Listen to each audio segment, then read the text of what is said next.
안녕하세요. 20대 후반 여자입니다. 여러분에게 가족은 어떤 의미인가요? 저는 소위 말하는 콩가루 집안에서 태어나 자랐습니다. 주변에서는 저희 집안이 콩가루인지 전혀 모르는 그런 집안에서 말이죠. 처음부터 저희 집안이 그렇게 막장이었던 것은 아닙니다. 다만 저의 가족들은 어떠한 사건을 계기로 점차 변해가더니 나중에는 저의 도덕관념으로는 도저히 이해가 안 되는 수준까지 떨어져 버렸어요. 그런데 그런 와중에도 중립을 지키고 양심대로 행동하니 선물 같은 행운이 찾아왔습니다. 오늘은 그 이야기를 전해드려 보려고 해요. 긴 이야기지만 잘 들어주셨으면 좋겠습니다. 저의 어머니는 제가 고등학생이던 시절 돌아가셨습니다. 참 밝고 건강하셨던 분이셨는데 한순간에 건강이 악화되시더니 세상을 떠나셨어요. 아직도 어머니가 그렇게 허무하게 돌아가신 게 믿어지지 않을 정도입니다. 어머니는 고생을 정말 많이 하신 분이셨어요. 저의 첫 기억은 어머니가 할머니 댁에서 열심히 집안일을 하고 있는 모습이었습니다. 제가 태어나기 전부터는 어머니는 할아버지의 병수발을 드셨고, 제가 3살이 됐을 때 할아버지가 돌아가신 이후에도 할머니 댁을 오고 가며 집안일을 했죠. 어머니는 엄마는 왜 이렇게 할머니 집에 자주 가? 라는 저의 질문에 아빠가 첫째 아들이잖아. 그래서 엄마가 가는 거야. 라고 대답하셨어요. 그때는 몰랐는데 지금 생각해보니 아버지가 장손이라는 이유로 어머니가 굳은 일을 도맡아 하셨던 거였습니다. 게다가 저의 친가는 대단히 보수적인 집안입니다. 그런 곳에서 혼자 고군분투했으니 그런 집안 분위기가 어머니에게 많은 스트레스를 가져다 주었고, 정신적 스트레스와 육체적 고단함이 결국 병을 가져다 준 게 아닌가 싶네요. 하지만 어머니는 숨막히는 집안 분위기 속에서 홀로 모든 일을 해냈어도 싫은 소리 한 번 한 적이 없으셨습니다. 늘 밝은 얼굴로 할머니의 안부를 묻고 할머니의 수발을 들곤 하셨죠. 제가 기억하는 어머니는 늘 바쁘고 고돼 보이셨지만 늘 앞뒤가 똑같은 분이셨습니다. 사회인이 되고 나니 어머니처럼 앞뒤가 똑같은 사람으로 살기가 얼마나 힘든지 알게 되었네요. 웃는 게 예뻤던 저의 어머니는 갑자기 쓰러지셨습니다. 아버지는 해외에서 사업을 하시는 중이셨기 때문에 바로 한국으로 들어올 여력이 안 되셨고, 자연스럽게 어머니의 보호자는 제가 되었습니다. 어머니가 쓰러지신 후 줄곧 의식이 없으셔서 초조한 나날이 이어지던 가운데 어머니의 의식이 기적처럼 돌아왔습니다. 하지만 그 기적이 무색하게도 의식이 돌아온 지 이틀 뒤 어머니는 세상을 떠나셨어요. 하늘도 무심하죠. 어머니가 돌아가시던 날은 그 어느 날보다 화창했습니다. 게다가 아버지는 어머니가 돌아가신 이후에야 다급하게 병실로 들어오셨어요. 한동안은 아버지와 세상을 원망하며 살았습니다. 어머니의 임종을 지켜주지 못한 아버지. 착한 내 어머니가 돌아가셨는데 아무 문제 없이 잘만 굴러가는 세상. 그 어느 것 하나 마음에 드는 게 없었거든요.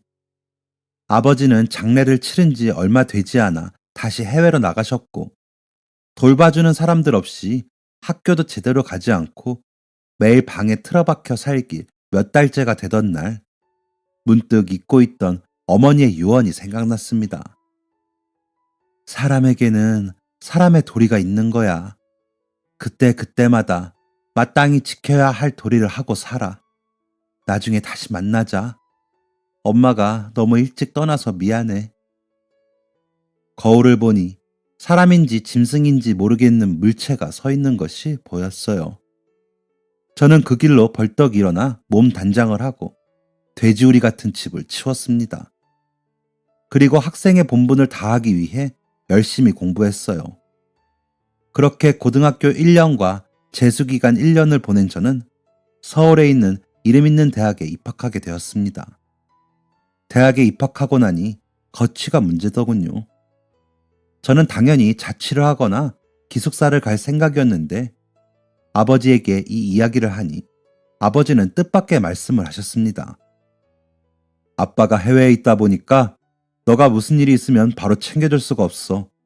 그러니까 서울에 있는 할머니 댁에서 지내는 건 어떠냐? 라고 말이죠.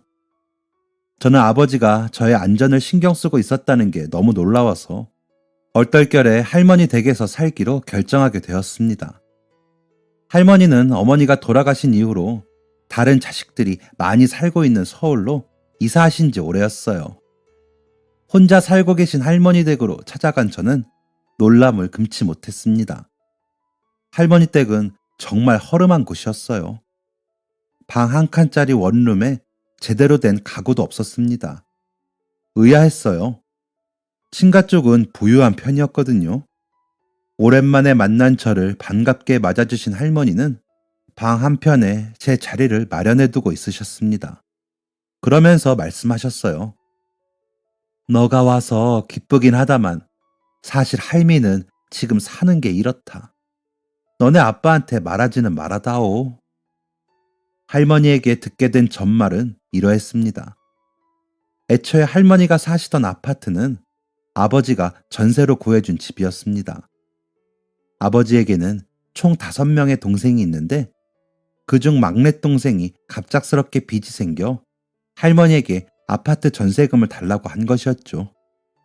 할머니는 안 된다고 극구 반대하셨지만 지금 있는 빚만 해결하면 금방 똑같은 아파트 전세금을 구해서 들어갈 수 있게 해드리겠다는 막내 아들의 이야기에 넘어가고 말았다고 합니다. 막내 삼촌은 전세금을 빌리던 당시 전세금을 다시 모을 동안 할머니를 모시고 살겠다는 조건을 내걸었는데 돈을 가져가자마자 입을 싹 닫았다고 하더군요. 그러면서 얻어준 게 이 작은 월세방이었다고 했습니다. 저는 너무 기가 차서 할머니에게 여쭤봤습니다. 아니, 도대체 왜 갑자기 입 싹 닫고 할머니를 못 모시겠다고 한 거예요? 할머니는 저의 질문에 지 마누라랑 이런저런 이야기를 한 모양이야 라고 대답하셨어요. 저는 화가 머리끝까지 난다는 표현을 이때 처음으로 경험했습니다. 아니 할머니, 우리 엄마는 아빠도 없는 한국 땅에서 할머니를 그렇게 극진히 모셨어요. 그런데 뭐 콩고물 하나라도 떨어진 게 있나요? 그런데 어떻게 할머니 전세금까지 쏙 빼간 인간들이 할머니를 이런 작은 월세방에 모실 수가 있죠? 우리 엄마처럼 하는 건 바라지도 않아요. 이게 사람이 할 도리인가요? 이게? 라는 말이 정말 목구멍까지 차올랐습니다. 하지만 입 밖으로 내뱉을 수는 없었어요. 돌아가신 어머니가 원하는 건 이게 아니었기 때문이죠. 할머니는 시종일관 저의 눈치를 보고 계셨습니다. 아마 제가 아버지에게 이 사실을 알릴까봐 두려워하시는 눈치였어요. 내가 전세금을 빼주지 말았어야 하는데 내가 빼줘서 이런 일이 생긴 거다.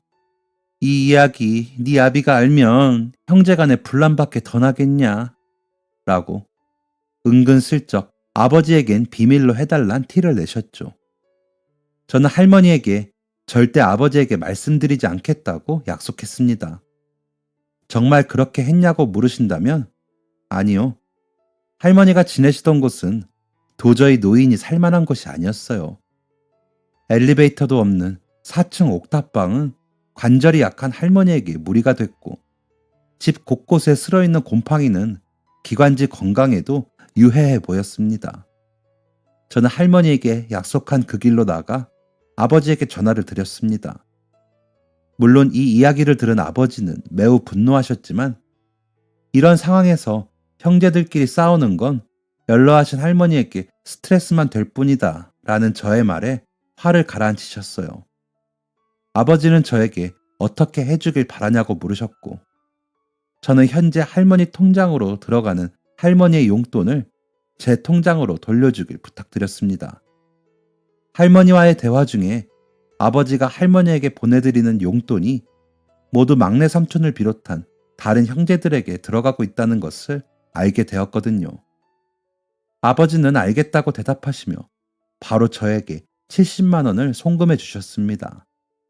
그리고 바로 둘째 삼촌에게 연락을 드렸어요. 둘째 삼촌은 외국에서 교수로 일하고 계시던 중이었습니다. 오랜만에 저의 연락을 받은 둘째 삼촌은 제 연락을 반가워하셨어요. 혜영아, 이게 무슨 일이야? 웬일로 너가 전화를 다 하고? 아빠한테 얘기는 들었다. 이제 대학생이라며? 수고했네. 하지만 저는 그런 둘째 삼촌의 연락에 반갑게 응할 수 없었습니다. 아버지에게 말했던 내용을 그대로 다시 둘째 삼촌에게 했어야 했기 때문이었죠. 제 모든 이야기를 들은 둘째 삼촌은 아버지와 마찬가지로 분노하셨습니다. 너 아버지는 어떻게 하셨니? 분노를 억누르며 차분히 이야기하는 둘째 삼촌의 이야기가 들렸습니다. 우선 할머니한테 보내고 계시는 용돈을 제 통장으로 보내주셨어요. 앞으로도 그렇게 하실 예정이고요. 할머니는 자기가 용돈을 받는지도 모르세요. 아마 할머니 통장은 다른 분들한테 있는 것 같네요. 이 말을 들은 둘째 삼촌은 자신도 마찬가지로 할머니의 용돈을 저의 통장으로 보내주시겠다 약속하셨습니다.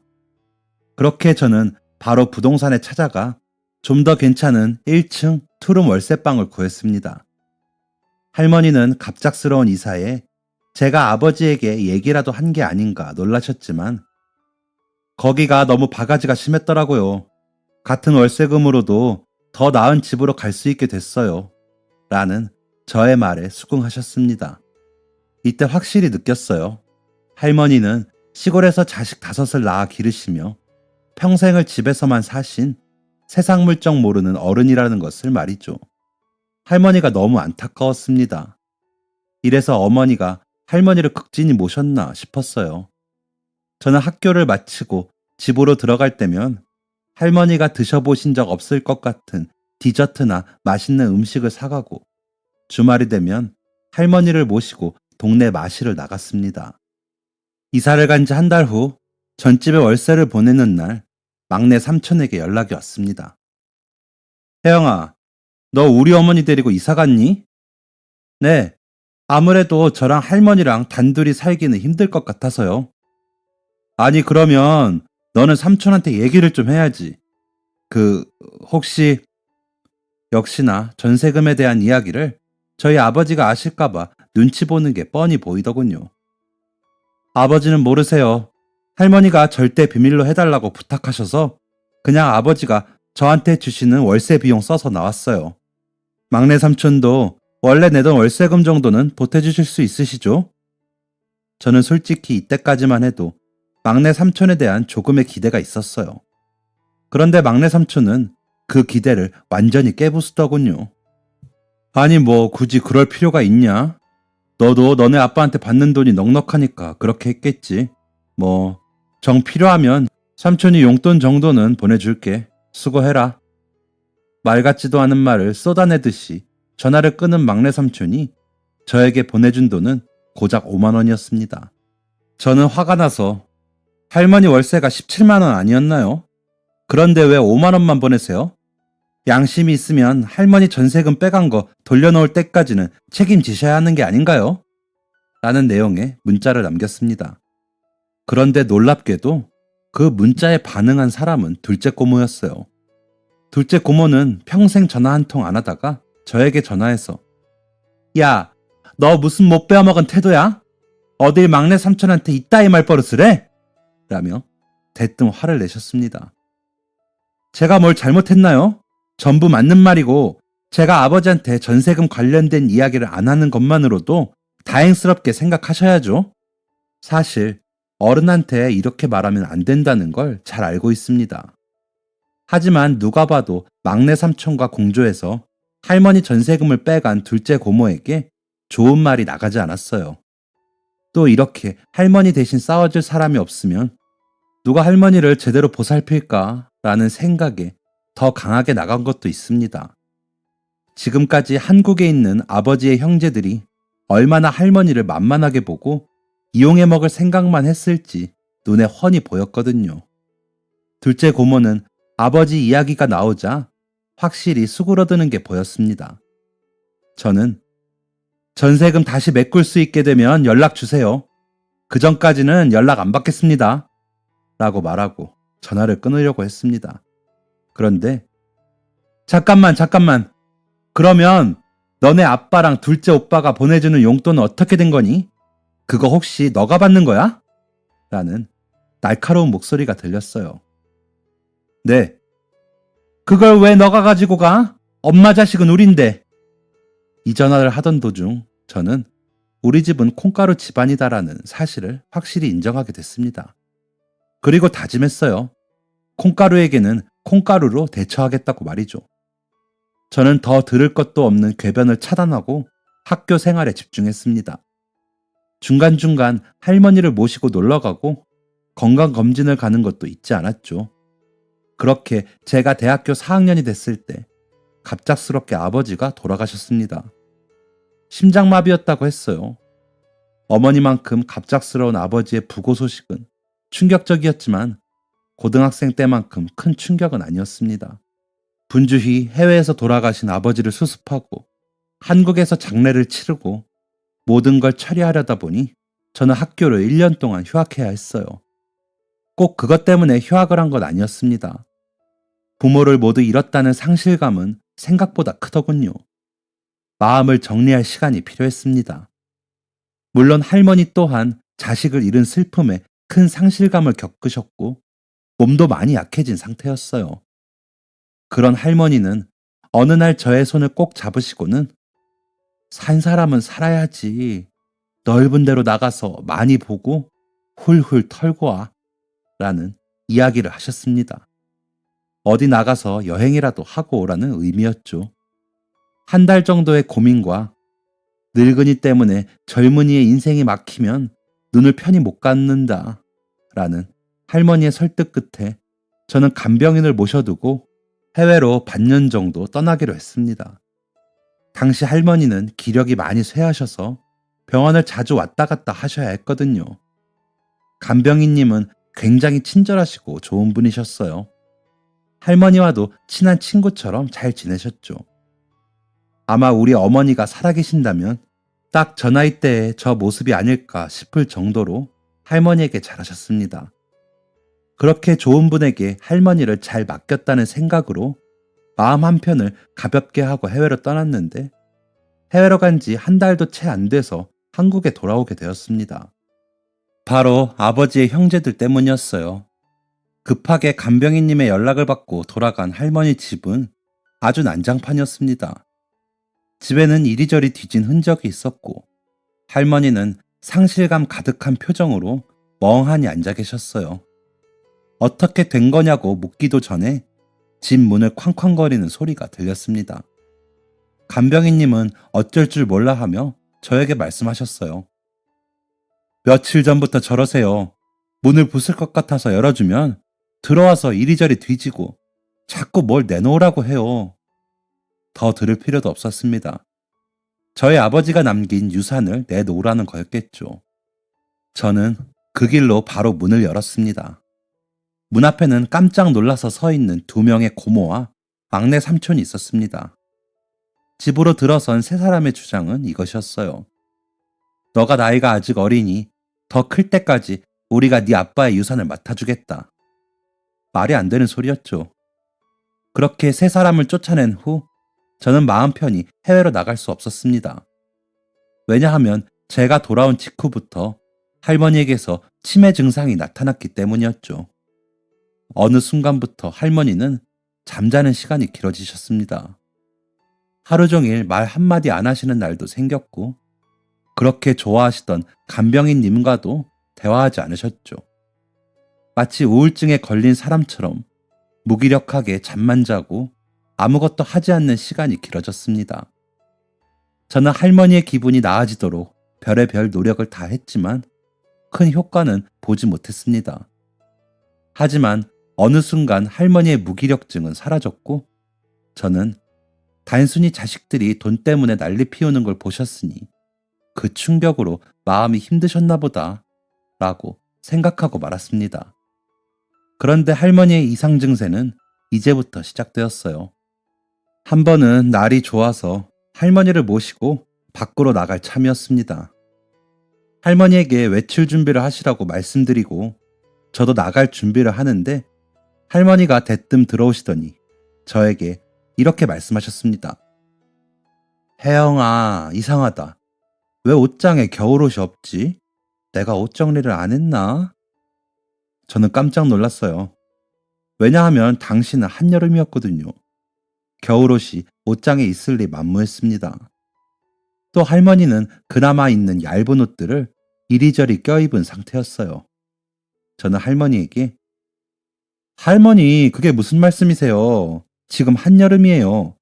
당연히 옷장에 겨울옷이 없죠. 라고 이야기했지만 할머니는 한참 동안 제 이야기를 이해하지 못하셨습니다. 왜 겨울옷을 안 꺼내놨냐? 나더러 얼어 죽으라는 소리냐? 라며 공격적인 말투로 말씀하시기까지 하셨어요. 한참을 그렇게 씨름하고 나서야 외출할 수 있었던 저는 그 다음날 집으로 오신 간병인님에게 이 이야기를 털어놓았습니다. 간병인님은 충격적인 말씀을 하셨어요. 할머니가 치매인 것 같다는 것이었죠. 저는 그 길로 할머니를 모시고 병원에 갔고 할머니가 치매라는 진단을 받았습니다. 멍하니 할머니의 손을 붙잡고 앉아있는 저를 위로해준 건 간병인님이었어요. 이후 할머니는 치매 치료를 받으셨지만 할머니의 상태는 치료가 무색할 정도로 빠르게 악화되었습니다. 갑자기 새벽에 일어나서 대청소를 한다며 집안을 발칵 뒤집어 놓는가 하면 혼자 씻지도 못하는 상태까지 가셨어요. 화분을 깨고 접시를 깬 걸 맨손으로 잡는 등 위험한 일까지 벌어지자 저는 간병인님과 진지하게 할머니를 시설에 모시는 걸 고려했습니다. 하지만 아무리 시설이 잘 되어 있고 그곳이 더 안락하다고 하더라도 손주가 멀쩡히 살아있는데 할머니를 시설에 모시는 건 마음이 편치 않더군요. 그런데 어떤 한 사건을 계기로 할머니를 시설에 모시겠다 다짐하게 되었습니다. 그 계기는 할머니의 자식이자 저의 친척인 고모들과 막내 삼촌이었죠. 세 사람은 어떻게 알았는지 할머니가 치매에 걸렸다는 이야기를 듣고는 할머니를 모셔가겠다고 난리를 부렸습니다. 갑자기 이 사람들을 뭘 믿고 제가 할머니를 모셔가라고 할 수 있었겠어요? 할머니 전세금은 자기들 배부르는 데 써놓고 할머니는 허름한 월세방에 모신 괘씸한 사람들인데요. 고모들과 삼촌은 제가 앞을 가로막자 네 아빠 유산은 우리가 양보했다고 쳐도 이분은 우리 어머니야. 자식이 어머니를 모신다는데 어딜 손주가 감히 막아? 같은 말로 절 협박하기도 했어요. 무력을 행사하는 날도 있었습니다. 아이처럼 엉엉 우는 할머니와 저를 강제로 떼어놓고 할머니를 데려가려고도 했죠. 그때 저를 도와주신 분은 또 간병인님이셨습니다. 간병인님은 할머니를 억지로 끌고 가는 막내 삼촌의 손을 강하게 뿌리치고는 이게 무슨 짓이에요? 치매 노인을 보호자한테서 이렇게 억지로 떼놓는 건 절대 불가능한 일이에요. 자꾸 이러시면 경찰에 신고하고 조치를 취하겠습니다. 매번 집 앞에서 소란 피우시고 문 고장 내셨던 거 그거 다 증거로 가지고 있어요. 라며 소리치셨습니다. 고모들과 삼촌은 가족 일에 끼어들지 말라며 으름장을 놓았지만 간병인님은 눈 하나 깜짝하지 않고 세 분 다 사회적 평판이라는 거 중요하게 생각하시죠? 지금까지 할머님한테 했던 짓 다 까발려 볼까요? 어디 한번 가족들끼리 경찰서 들락날락 거렸다는 소문 내 볼까요? 라며 더 크게 으름장을 놓으셨어요. 저는 항상 사람 좋게 웃으셨던 간병인님이 이렇게 분노하시는 걸 처음 봤습니다. 간병인님의 말대로 고모들과 막내 삼촌은 주변 평판이 무서웠던 것인지 그날은 한 발 물러서더군요. 그날 저녁 저와 간병인님은 저 사람들에게서 할머니를 지키기 위해서라도 시설로 모시기로 결정했습니다. 어쨌든 병원에 모시면 지금처럼 폐악을 부리지는 못할 테니까요. 무엇보다 병원에는 보는 눈도 많고 말이죠. 그리고 해외에 계신 둘째 삼촌, 작은아버지에게 오랜만에 연락을 드렸습니다. 아버지 장례를 치르고 세 번째 전화였던 것 같아요. 작은아버지는 이 이야기를 듣고 당장 한국으로 돌아오겠다고 하셨습니다. 하지만 아직 대학 학기가 끝나지 않은 시점인 것을 잘 알기 때문에 극구 말렸어요. 다만 할머니를 시설에 모시는 게 아직도 마음에 걸린다고 말씀드리자 작은아버지는 이번 학기만 끝나면 내가 어머니를 모시고 가마. 그때까지만 시설에서 잘 모셔다오. 너가 참 고생이 많다. 라고 이야기하셨습니다. 저는 전화를 마치자마자 간병인님과 할머니의 짐을 쌌고 혹시 몰라 미리 알아보았던 요양원으로 할머니를 모셨습니다. 역시나 집으로 찾아온 고모들과 삼촌은 난리가 났어요. 경찰에 신고하겠다부터 뜻대로 되지 않자 욕설까지. 정말 인간의 밑바닥을 보는 기분이었습니다. 물론 그럴 때마다 작은아버지 이야기를 하면 수그러들었기 때문에 쉽게 쫓아낼 수 있었어요. 그런데 그렇게 일주일 정도를 쫓아내자 세 사람의 방문이 뜸해졌습니다. 처음엔 드디어 마음을 접었다고 생각하고 할머니의 요양원에 가서 할머니와 시간을 보내곤 했습니다. 간병인님과도 역시나 잘 지내고 계셨어요. 할머니는 간병인님을 순이야, 순이야 라고 부르며 무척 아끼셨습니다. 순이야가 무슨 말이었는지 잘 모르지만 모르는 사이에 두 분에게 애칭이 생겼나 보다 하고 간단하게 넘겼습니다. 그렇게 평화로운 나날이 지속되고 있을 때 문득 불안한 마음이 들었습니다. 집안 문턱이 닳도록 집에 오고 가던 고모들과 삼촌이 조용했기 때문이었어요. 무슨 꿍꿍이가 있는 게 분명하다는 생각에 뒷조사를 해보니 할머니 앞으로 되어 있는 재산이 전부 공중 분해된 상황을 보게 되었습니다. 저는 할머니에게 재산이 있는 줄도 몰랐었기 때문에 이 상황을 어떻게 해야 하나 고민만 하고 있었어요.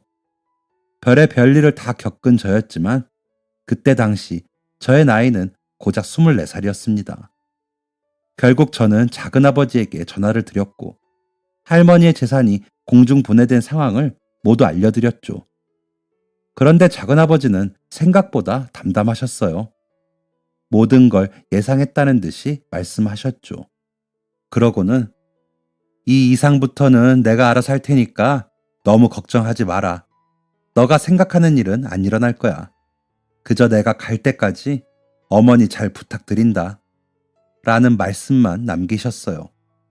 작은아버지의 말뜻이 궁금했지만 그때 당시 저는 더 이상의 생각과 고민이 힘들었기 때문에 그저 아무 생각 없이 할머니와 시간을 보내는데 열중했습니다.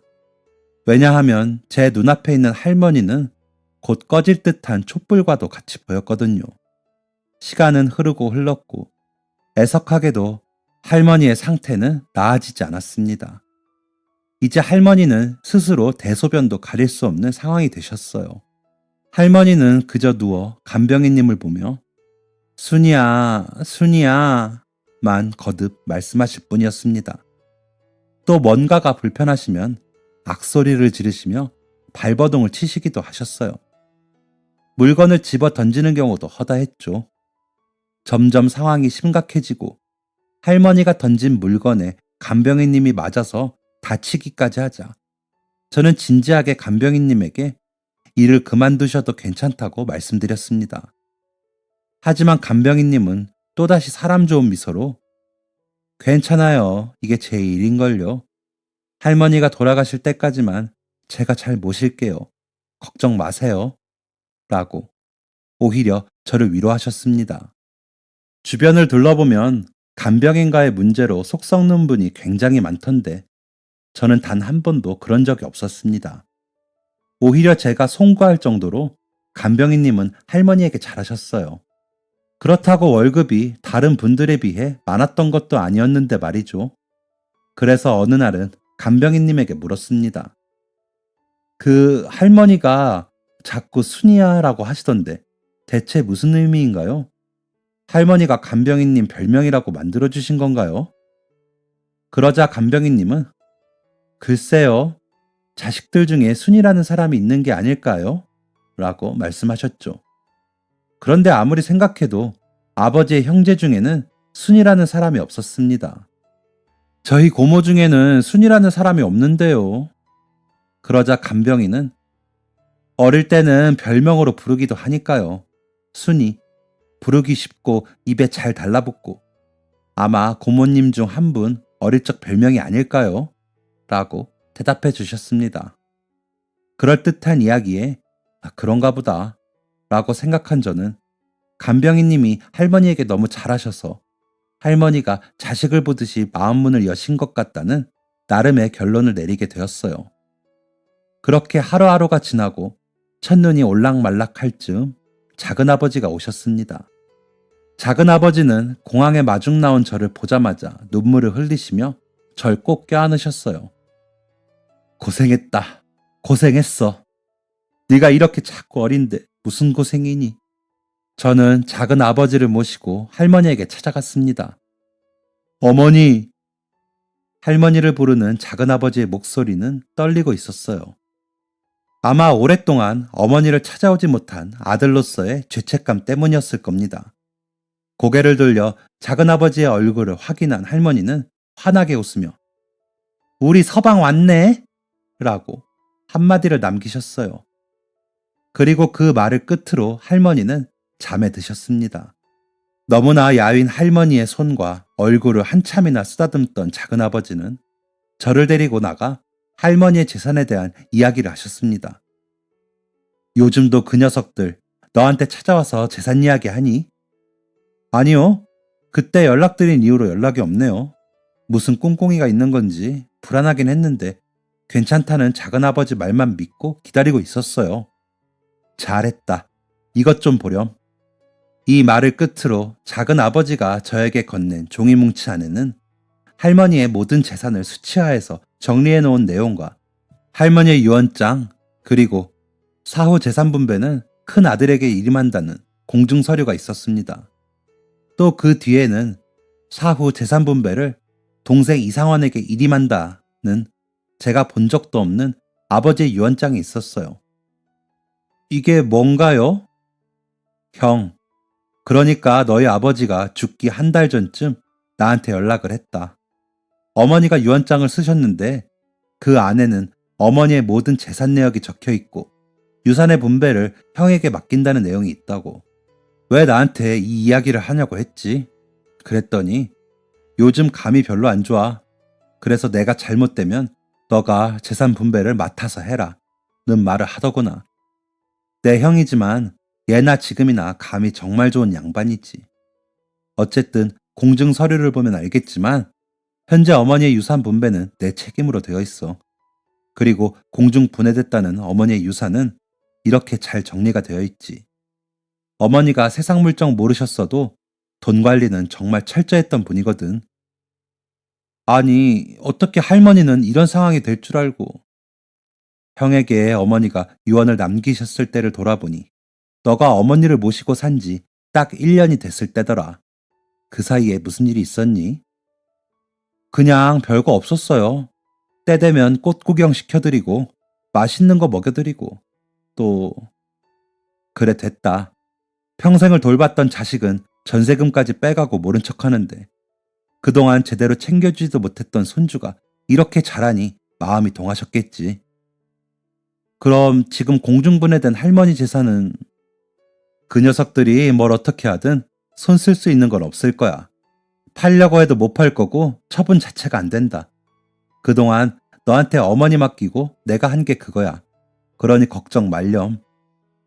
이 말을 끝으로 여독을 풀기 위해 들어가신 작은 아버지의 빈자리를 보며 저는 한참을 서 있었습니다. 다행스러움, 안도감, 그런 감정은 아니었던 것 같아요. 그냥 저 종이에 쓰인 것들 때문에 피를 섞은 형제들이 치열하게 싸우는 모습이 제 마음을 헛헛하게 만들었던 것 같습니다. 작은 아버지는 호텔에서 하루를 묵으신 후 그 다음 날부터 저와 할머니가 살던 아파트로 들어오셨습니다. 그런데 어떻게 알았는지 고모들과 삼촌이 작은 아버지를 보겠다며 찾아왔어요. 매번 작은 아버지 이야기만 나오면 꼬리를 말고 도망가길래 별 걱정 안 했는데 이번엔 작정한 듯이 눈을 부라리며 작은 아버지에게 대들더군요. 오빠만 자식이야? 아주 돈 때문에 미쳐가지고 동생들은 눈에 보이지도 않지? 그래, 외국물 좀 먹더니 이젠 아주 가족의 정이고 뭐고 아예 없는 거야, 그치? 엄마는 항상 그랬어. 딸 자식보다 아들이 우선이야. 응? 형, 어떻게 이럴 수가 있어? 어? 어머니 재산이 그렇게도 탐났어? 우리나 형이나 다를 거 없어. 외국 나가 살면서 어머니 제대로 챙긴 적이나 있어? 어? 이런 식으로 세 사람이 돌아가며 작은아버지를 괴롭혔습니다. 옆에서 듣고만 있는데도 스트레스가 절로 생기더군요. 작은아버지는 그 앞에서 저에게 보여주셨던 서류의 복사본을 꺼내며 말씀하셨습니다. 법적으로 해. 너네 같은 호로 자식들이랑은 상종도 안 하시겠다는 게 어머니 유언이시다. 돌아가실 때까지 얼굴도 비추지 말고 마음 편하게 가실 수 있도록 인간된 도리라도 해. 라고 말이죠. 작은 아버지의 말을 듣고 서류를 확인한 세 사람은 아주 노발대발 난리가 났습니다. 하지만 작은 아버지는 눈 하나 깜짝하지 않으셨어요. 지금 당장 이 집에서 나가지 않으면 경찰 부를 거다. 어떻게 할래? 흥분한 세 사람은 작은 아버지 이야기를 듣지도 않았고 고래고래 소리를 지르며 시위를 했습니다. 정말 경찰을 부르고 나서야 떠난 세 사람을 뒤로하고 저와 큰아버지는 할머니에게로 향했죠. 할머니에게 도착했을 때 간병인님은 잠깐 어디를 가셨는지 할머니는 혼자 계셨어요. 할머니는 저와 작은 아버지를 보고는 환하게 웃으며 물으셨습니다. 순이는 어디 갔는지 아는감? 얘가 또 어딜 갔네. 저와 작은 아버지는 동시에 순이요? 라고 대답했지만 뉘앙스는 조금 달랐습니다. 저는 순이가 간병인님을 칭하는 것이기 때문에 가볍게 순이요? 라고 한 것이었지만 작은 아버지는 왜 그런 걸 물으시냐는 듯이 의아한 목소리였죠. 제가 순이는 간병인님의 별명이에요.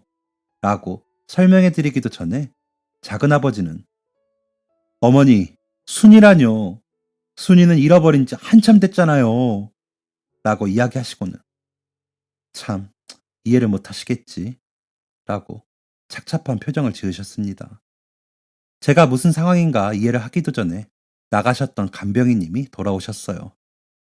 할머니라는 간병인님의 목소리가 들리자 할머니는 다시 활짝 웃으시며 순이 왔다 라고 말씀하셨죠. 그러자 작은 아버지는 고개를 번쩍 드시더니 간병인님 쪽을 바라보셨습니다. 간병인님도 움찔하시더니 작은 아버지를 보는 게 보였어요. 제가 인사를 시켜드리려는 찰나 순이? 라는 작은아버지의 목소리가 들렸습니다. 그러자 간병인님은 사람 잘못 보셨습니다. 라고 이야기했죠. 상식적으로 이해가 안 되는 상황의 반복이었습니다. 처음 보는 사람이 다른 이름으로 자신을 부르면 네? 라고 대답하는 게 일반적이지. 사람 잘못 보셨습니다. 라고 이야기하진 않으니까요. 저는 잠자코 상황을 지켜보았습니다. 순이지? 작은아버지의 질문에 간병인님은 또다시 아닙니다. 라고 대답하셨습니다. 이에 작은아버지는 이상하다는 표정을 지우지 못하며 죄송합니다. 순간 너무 놀래서 라고 사과하셨죠. 그런데 간병인님이 할머니 탁자 옆 가습기에 물을 채우려고 손을 걷는 순간 작은아버지는 벌떡 일어나며 소리치셨습니다.